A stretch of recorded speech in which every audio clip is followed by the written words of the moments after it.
நன்றி நன்றி. இன்றைய போராட்டத்தில் பொதுமக்கள் தாக்கப்பட்டிருக்காங்க. மருத்துவமனைக்கு செல்லக்கூடிய மருத்துவ பணியாளர்களையும் சரி பொதுமக்கள் வந்து திமுகவினர் தாக்கியிருக்காங்க. இல்லை பார்த்தீங்கன்னா பொது சொத்துக்கு சேதம் விளைவிக்கக்கூடிய அவங்க செயலில் ஈடுபட்டாங்கன்னா கண்டிப்பாக கடுமையான நடவடிக்கைகள் அந்த எந்த விதத்தில் அவங்க எந்த அளவுக்கு அந்த பொது உடைமைகளை சேதப்படுத்தியிருக்காங்களோ அதற்கான அபராதம் அதற்கான தொகை கண்டிப்பாக அதில் வசூலிக்கப்படும். பிளஸ் அதற்கான வழக்குகளும் பதியப்படும். நன்றி. திமுக மேலதான் சட்டங்கள் பாயமா பாஜக மாநில தலைவர் மேல ஏன் பாயலன்னு கேள்வி எழுப்பு. கண்டிப்பாக பாரபட்சம் இன்றி இந்த அரசு செயல்படும்.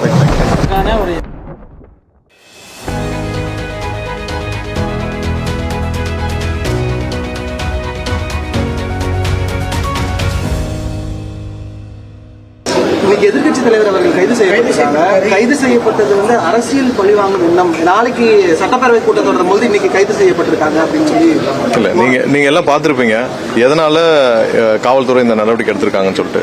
பெண்கள் குறித்து ஆபாசமாகவும் அவதூறாகவும் நீங்க இந்த மாதிரி பேசிட்டு இருந்தா எத்தனை பேர் இதை பார்த்து கொண்டுருவாங்க? நீங்க சாதாரண ஒரு நபராக கடந்து செல்ல முடியாது.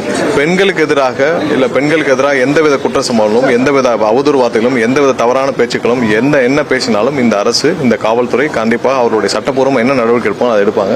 அதுல எந்த மாற்று கருத்தும் கிடையாது. ஏன்னா இவர் திரும்ப உதயநிதி தான் சொல்லிட்டு இருக்கோம். அவர் வந்து காவேரி விஷயத்துல அவருக்கு மேகதாது விஷயம் எதுவும் தெரியல, தெரியாத விஷயத்தை போய் அங்க போய் பேசுறதுக்காக அவர் போய் தேவையில்லாத விஷயங்களை அங்க போய் பேசிட்டு வந்திருக்காரு. அவர் பேசிய விஷயங்கள் எல்லாரும் பார்த்திருப்பாங்க. திமுகவினருக்கு எவ்வளவு பேர் இருக்காங்க, அவங்களுடைய வீட்லயே அவர் வந்து அவர் பேசினதை போட்டு காட்டும்.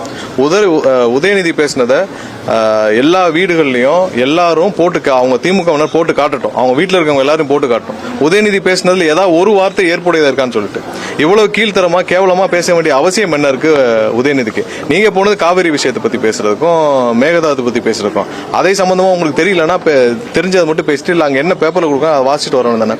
தேவையில்லாமல் அவதூறாக பெண்களை பற்றி ஆபாசமா திமுகவினருக்கு எல்லாருக்கும் இதே வேலை தான்.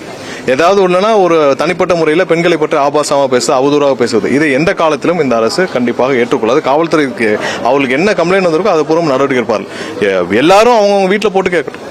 இது வந்து எல்லா வீட்லயும் அந்த எல்லாரும் பேசுறாங்க, எல்லாரும் வீட்லயும் போட்டு கேட்கட்டும். உதயநிதி பேசினதில் ஒரு வார்த்தை ஏற்புடையதற்கா இவ்வளவு கொச்சையாக கேவலமாக? அவர் வந்து எதிர்கட்சி தலைவர் அல்ல, ஒரு எம்எல்ஏ நிக்கிற கூட தகுதி கிடையாது, சட்டசபைக்குள்ள தகுதியே கிடையாது. இவ்வளவு வக்கிரமத்தை மனதில் வச்சுக்கொண்டு இவர்கள் ஆட்சியில் இருந்தப்ப எவ்வளவு வக்கிரமா செயல்பட்டிருப்பாங்க, திரைமறைவில் எவ்வளவு வக்கிரமா செயல்பட்டிருப்பாங்க.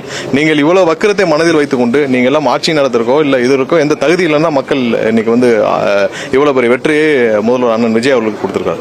எந்த வகையிலும் உங்களுக்கு வந்து சட்டசபைக்குள்ள எதிர்கட்சி தலைவர்ல சட்டசபைக்கு உள்ள வர்றது கூட தகுதி கிடையாது. ஒரு பெண்களை பற்றி இவ்வளவு வக்கிரத்தை மனதில் வச்சுக்கிட்டு நீங்கள் தயவு செஞ்சு இந்த மாதிரி எல்லாம் வேலையெல்லாம் செய்யாம உங்களுக்கு இந்த மாதிரி பொது வாழ்க்கையில ஈடுபடுறதுக்கு எந்த தகுதியும் உதயநிதி